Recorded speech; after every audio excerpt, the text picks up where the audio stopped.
Ciao a tutti e benvenuti su Mintitaro. Oggi vediamo l'ultimo elemento naturale in magia, ovvero il fuoco.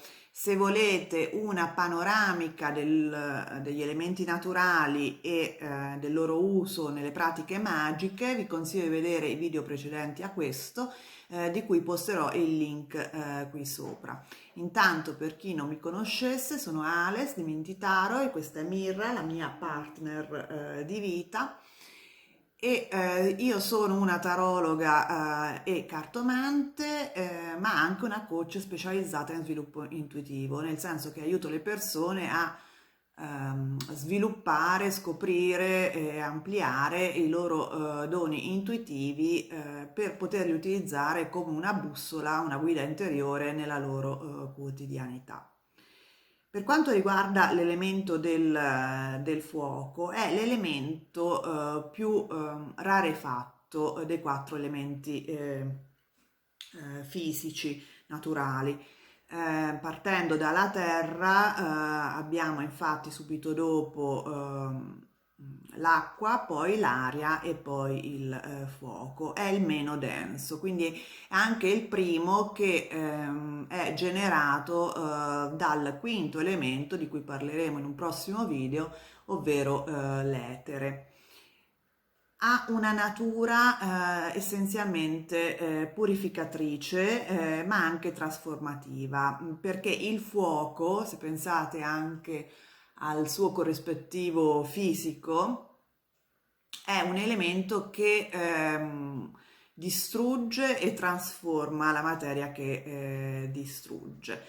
Quindi viene utilizzato appunto come elemento purificatore. È un'energia maschile, quindi yang, è molto veloce, è l'elemento più veloce dei quattro, è legato alla passione interiore, ma anche alla sessualità, al coraggio, alla forza vitale, alla carica.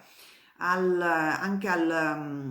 una chiamata interiore, tant'è vero che per esempio è legato alla carta dei tarocchi del giudizio, appunto tra gli arcani maggiori.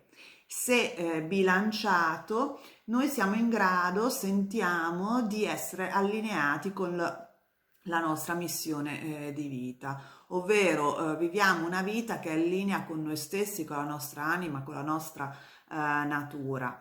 Ehm, Siamo pieni di creatività, siamo pieni di vitalità, siamo in grado di apportare i cambiamenti necessari nella nostra vita, non abbiamo paure, ehm, riusciamo a prendere, a metterci in gioco e a prendere dei rischi per questo. Se invece nella nostra vita o comunque nella nostra persona l'elemento fuoco è in eccesso, beh, abbiamo una carica vitale eccessiva. Quindi cosa vuol dire? Che non siamo riflessivi, bensì impulsivi, prendiamo decisioni troppo velocemente, siamo incostanti, incoerenti, irascibili, pieni di rabbia, irritabili, disperdiamo energia in attività probabilmente neanche particolarmente utili, comunque troppe, e possiamo anche dedicarci ovvero mettere in atto dei comportamenti fondamentalmente autodistruttivi, nel senso che siamo troppo concentrati sul nostro obiettivo, sulle nostre passioni, che dimentichiamo altri fattori che sono importanti per la nostra vita, come dormire, mangiare bene, prendersi cura di sé in generale. Se invece l'elemento fuoco è in difetto, ci sentiamo bloccati, ovvero viviamo una vita che non è in linea con noi, magari con desideri e sogni di altre persone. Magari facciamo un lavoro che non ci piace, ma lo facciamo perché è conveniente, col fatto che appunto ci sentiamo apatici, demotivati, timorosi di prendere dei rischi, non vogliamo cambiare, siamo fondamentalmente fuori fase, fuori fuoco. In magia viene utilizzato l'elemento fuoco per appunto apportare una trasformazione profonda e veloce e per ottenere gli obiettivi in maniera veloce, appunto perché è il più veloce degli elementi. È legato anche ad obiettivi relativi alla passione, alla sessualità e anche alla protezione da energie negative, da fattori che possono danneggiarci.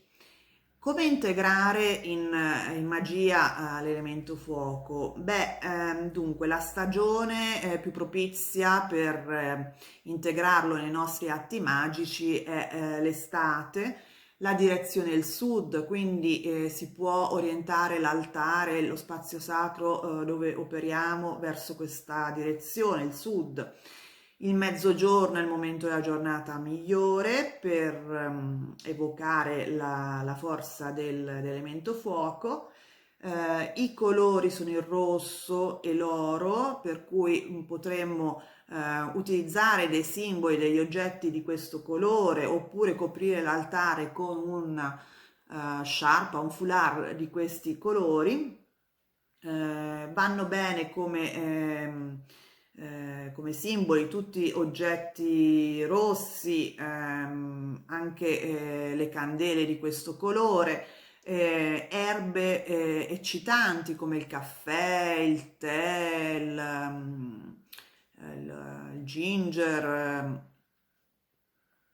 tutte queste diciamo spezie che danno fuoco appunto alla pietanza. E poi si possono disporre appunto sull'altare nella forma di un triangolo con la punta in alto, per esempio. Eh, In generale, un metodo semplice per comunque integrare o utilizzare la potenza dell'elemento fuoco in magia è la magia delle candele. Per cui si prende una candela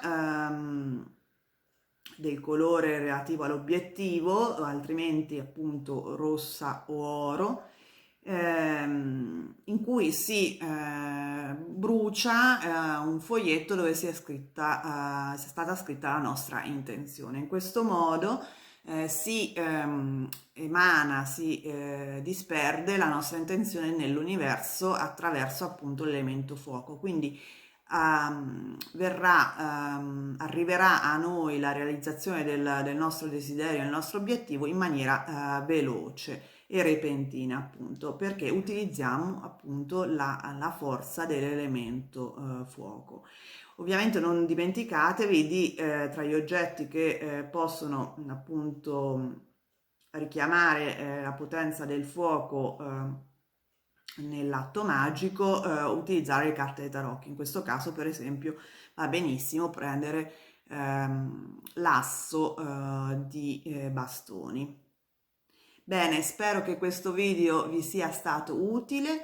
Se vi è piaciuto vi invito a mettere il like, se avete domande scrivetele nei commenti, se non vi siete iscritti fatelo e condividete questo video con altri che possono essere interessati a vederlo. E noi ci vediamo presto. Ciao!